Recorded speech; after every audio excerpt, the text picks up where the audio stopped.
What inside your Surface Laptop Go 1943? As you can see here, this is the charging port,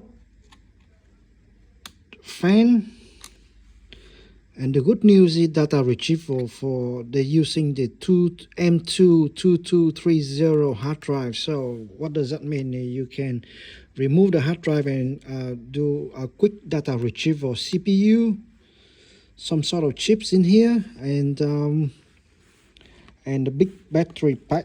What model is that battery pack? Here is Dynapack 5000 milliamp.